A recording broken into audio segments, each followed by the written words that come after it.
Joining me now is Shadow Defence Minister Andrew Hastie. Thanks for joining us, Andrew. Is Kim Beazley right?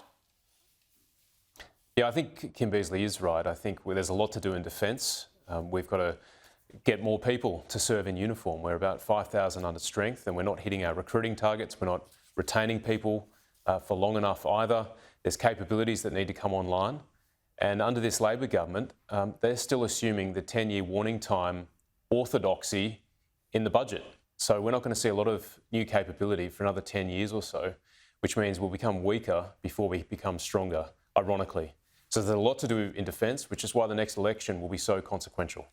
I want to come back to those defence options, but just to talk about the strategic circumstances, of course, it's more than 2 decades since Kim Beazley was Defence Minister. So apart from our own defence preparedness going backwards or flatlining, the other aspect of this is the threats in our region have grown, right? He's talking about what the situation was like back then. Certainly China in particular has massively expanded its defence capability, both in terms of the numbers of kit it has and the sophistication, right?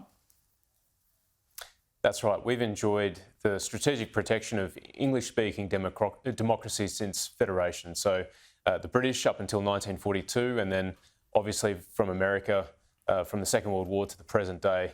And America and its leadership of the free world is under increasing pressure from Russia, from China, from Iran, from North Korea, from their affiliates Hamas and the Houthi rebels in the Middle East. And so all that pressure means that we're also having to face up to the new strategic reality and defend ourselves and help protect this order that the US has maintained for the last 80 years.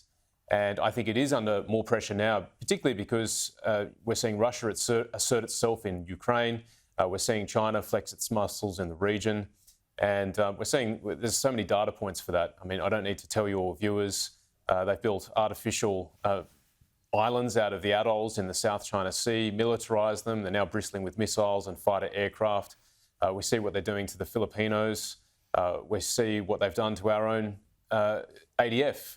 A couple of times over the last few years, the latest one, of course, being the Seahawk being buzzed by the Chinese fighter and having flares fired at it. So all these things mean that we need to invest more in defence. We need more people serving in uniform. And under this government, I don't think they're serious about defence. Well, it's extraordinary. And further... Yeah, go on, Andrew. I was just going to say, Kim Beazley wasn't alone in saying this. Paul Dibb agreed with him that we're effectively a peacetime defence force. We're not ready for war. And everyone agreed on the strategic outlook too. I didn't hear any dissent from that view. So these are the circumstances we're facing. And the question is, what's the government doing about it? Well, they're spending, $50.3 billion over the next decade, but most of that money is in the next decade, not in the present, where we need the investment right now. Yeah, now you mentioned 5,000 personnel short. That's a worrying number. That's a lot of people. That's a lot of expertise. That's a lot of skilled and highly trained people that we don't have, and they're just not making a dent in recruiting those people and retaining them as we speak. But what about when it comes to hardware? Where there's a lot of focus on the submarines. We all know that getting nuclear submarines is going to take a long while. Where are the other gaps? What are the most critical gaps that we need to fill when it comes to our defence platforms? Well, we need to think about how we can bring the new general purpose frigate sooner to operational service. We've only got 5 crews for our 7 Anzac frigates. We've had to decommission one, which was decommissioned about a week ago. We need to think about how we bolster our Air Force. Labor have removed the 4th Squadron of Joint Strike Fighters, for example. We need to be investing in low-cost drones so that we can keep up with the developments in warfare, and we need defence industry to be doing that. Our sovereign industry, not buying stuff overseas, but actually backing our own industry here in Australia so that we can get new capabilities that are world-class and will give us an edge in the next conflict. But I think, Chris, the most important thing that we need to be investing in is people. Because if you don't have people, war is fundamentally a human enterprise. If you don't have people, you can't win wars. You can have all the capabilities in the world, but you've got to have people who love their country, who are tough, who are resilient, who are good at war fighting.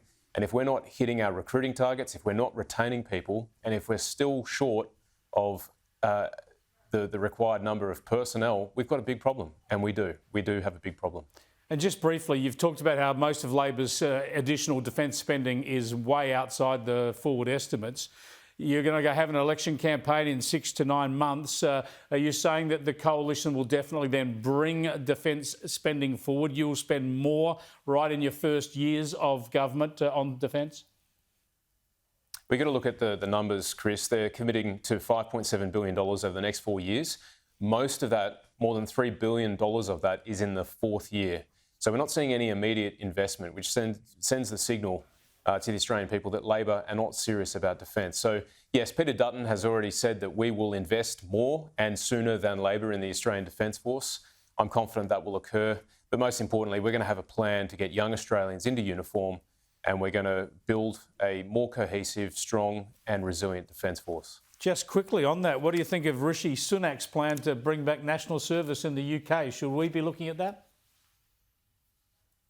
Look, I think that if we're going to have a discussion about national service, there's got to be a debate, and then there should be a plebiscite. Every single Australian should get a vote on that question, because there's nothing worse than having people serving in uniform who don't want to be there.